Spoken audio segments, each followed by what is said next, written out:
it's another big win for the anti-obesity drugs. This time, not for just diabetes or not for just obesity, but in a new area, in a combined area, heart failure with preserved systolic function and obesity.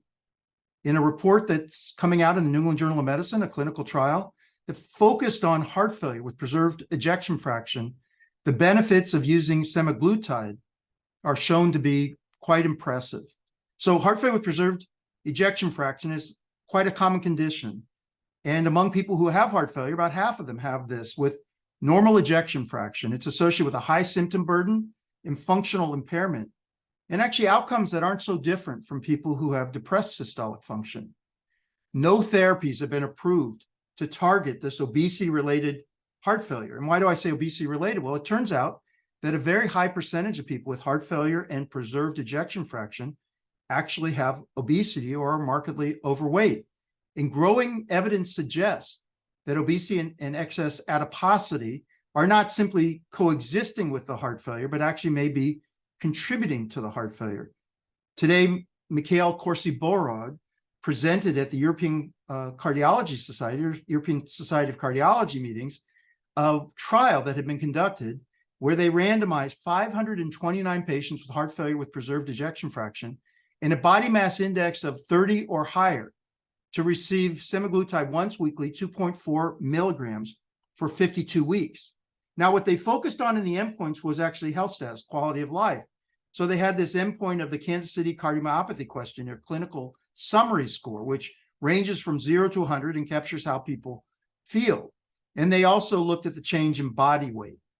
And so what did it find? Well, the mean change in the KCCQ CSS was 16.6 points with semaglutide and 8.7 points with placebo. That leads to a difference of 7.8 points and was highly significant. Now, when we usually think about this score, even a change of just 5 points seems to be clinically important to patients. So this change of almost 8 points is important and clinically significant.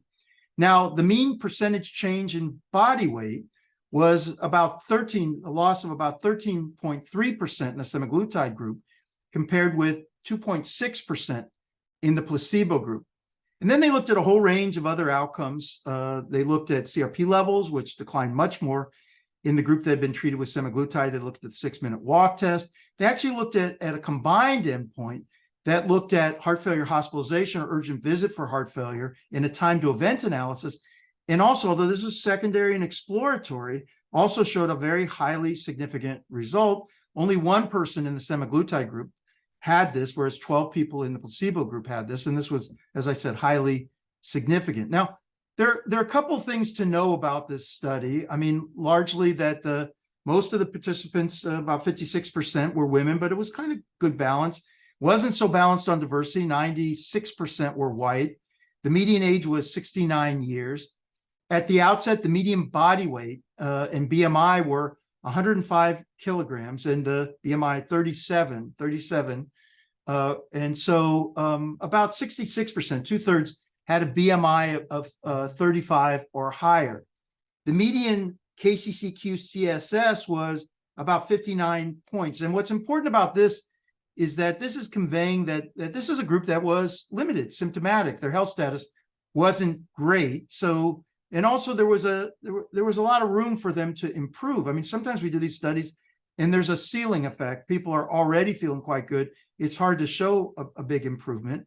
In this group of patients with heart failure with preserved ejection fraction, that Kansas City Cardiomyopathy Questionnaire summary score indicates that this is a group that we're having trouble. So overall, in this randomized placebo-controlled trial in patients with heart failure, preserved systolic function, and obesity, once weekly semaglutide at a dose of 2.4 milligrams led to a much larger reduction in heart failure-related symptoms and physical limitations.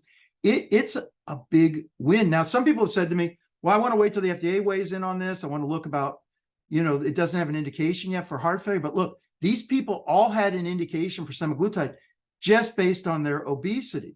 And I believe these drugs are going to be shown to be beneficial in a wide range of situations. So we just heard recently that the outcomes trial that is being run with semaglutide is positive. That information came out in a disclosure by the company that they have to make for regulatory reasons, but we haven't seen any details about that study. But we're hearing hints. Look, we already know the GLP-1 agonists, these anti-obesity drugs are being used, that at least in diabetes are associated with reduced risk. And now we've got this news that in people with obesity, it reduces risk.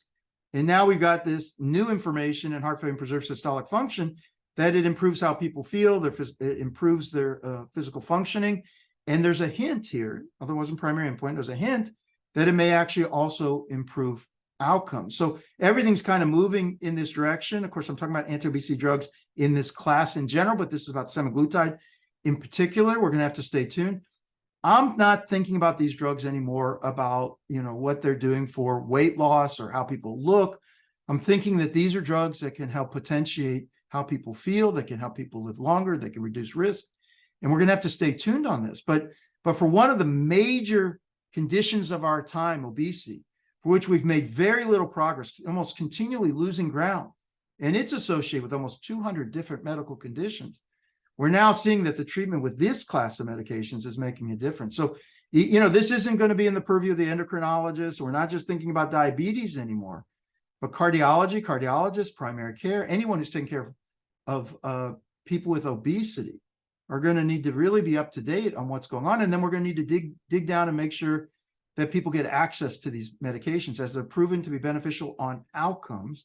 We have to make sure that these barriers to access don't exacerbate disparities, and we have to pay attention to equity issues within society. But all this to just convey to you good news today. It does seem like semaglutide is an effective agent for people who have heart failure and preserved ejection fraction and obesity. Stay tuned. There's going to be a lot more information on these classes of drugs as many more studies come to their ending point, and we'll be hearing about them at big meetings like this.